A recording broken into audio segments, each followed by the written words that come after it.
Hey guys, I'm gonna back here for another video, guys. Today we're going ahead and talking about Team Diamonds, what to expect, how to prepare, how to get ready. Let's go ahead and break it down. So, Team Diamonds every year in Might are kind of separated in two different releases. The first release is a 92 overall release, and the second release is a 98 overall release.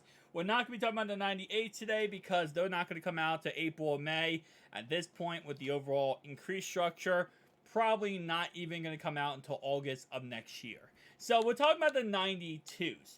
Now, I do have to make a quick correction here that this year they will not be 92s. They're most likely going to be in the ballpark range of 90s or maybe 89s. I would probably guess around 90 overalls. So with that being said, they're going to be lesser of a crazy great player as they were in the past when they came out. In the past when they came out, it was just insane. Team Diamonds are the craziest cards ever. Now it's like, okay, well, Team Diamonds are in the game. Now, every single team in the game gets a Team Diamond player including a Team Diamond champion. So every team gets one player, and then there's a Team Diamond champion.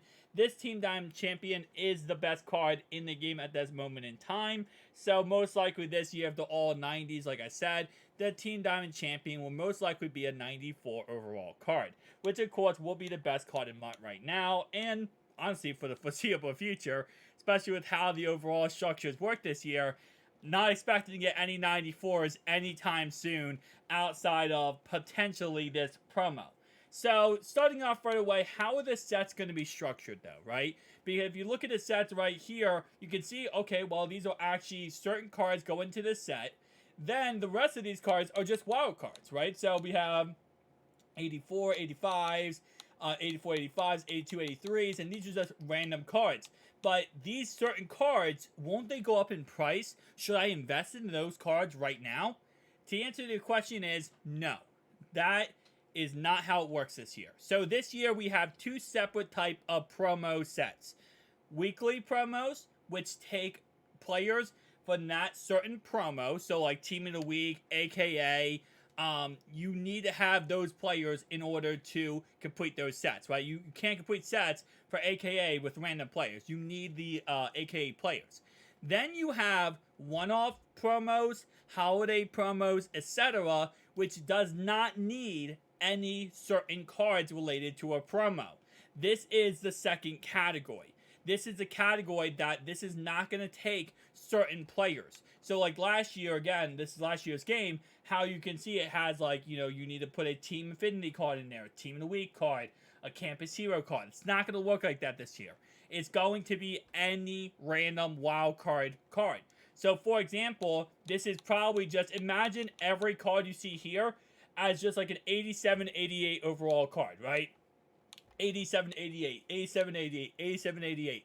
All wild card sets. So this is not just specifically, those cards. Now this year, obviously the overalls are a lot less. So it's going to be like, for example, actually go back here. The top card in this set is an 88, 89.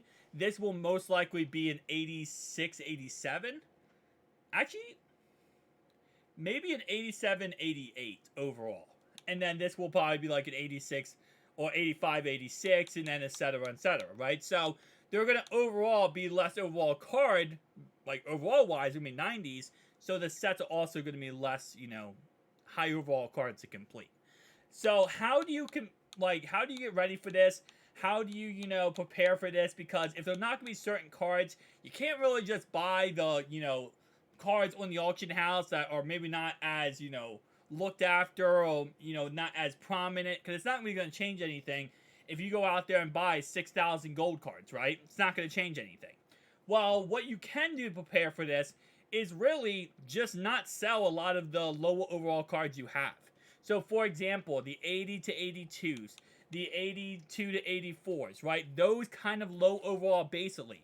I'm not telling you to go invest in those cards and stack them up, but if you pull one in a pack or you have some on your team or whatever the case, because of how cheap they are right now, 80s go for like around 8,000 coins.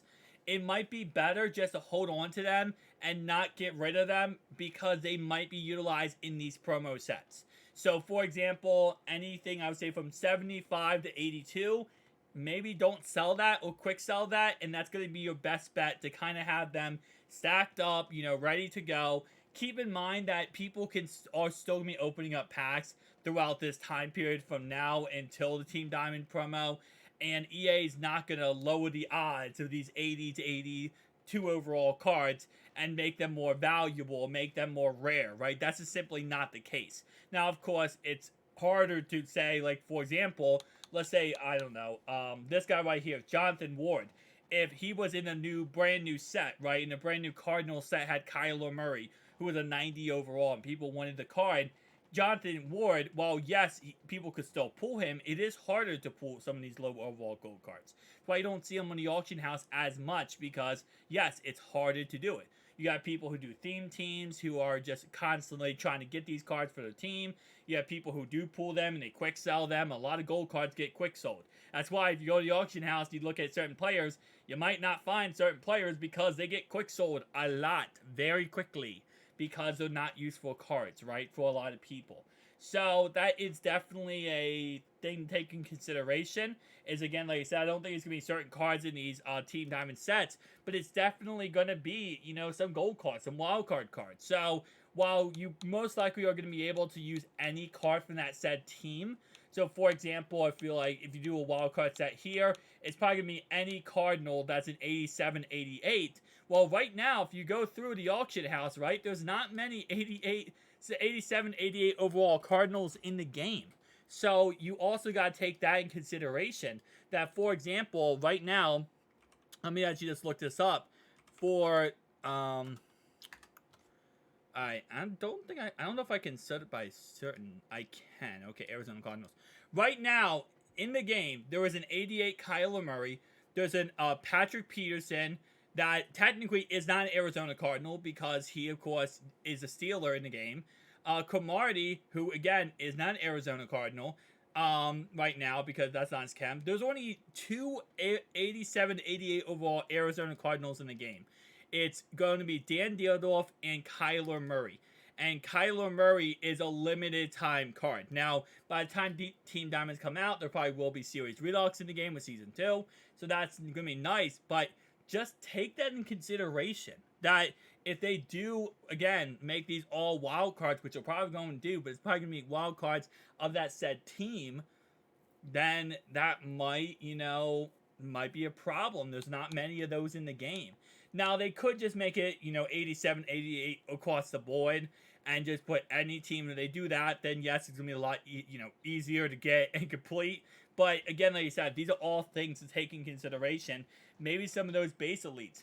Right now, me personally, I'm holding on to as many base elites as I can, as many gold cards as I can, and that's why you see me doing these theme teams, because first of all, I love doing theme teams, but also I'm holding a lot of these cards for Team Diamonds, because when they come out, I want to have these cards already ready to go, so I can complete these Team Diamond sets and get ready and just have all the players I can have.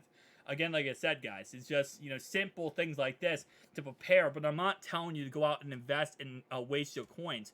Because, again, here's the thing about investing that's so scary. Because right now, this would be considered a mid-term investment, right? Actually, no, this is a long-term investment. Because a short-term would be the sniping, flipping cards, right? Mid-term investment would be, buying a card, holding it for the next week and selling it. For example, buying cards on the weekend, selling during the week. That's a midterm. This is a long-term investment. And long-term investments are very risky because any little factor could change this. What EA could do when Team Diamonds drop is they could release a bundle in the game right now when Team Diamonds drop that says you guaranteed a elite pack of all 88. So something like that, right? They could do all that stuff. So this is why, again, this is risky. And I'm telling you right now, if you're going to invest / go into this, just don't invest a lot of coins. Hold on to your cards. That's what I will say. Right? Because right now, like 80 82s are 8,000 coins, okay? At the end of the day, as long as you're not buying more cards and you're just holding on to the 80 82s, what's the worst thing that could happen if, they do drop those bundles? They might go down to 5K.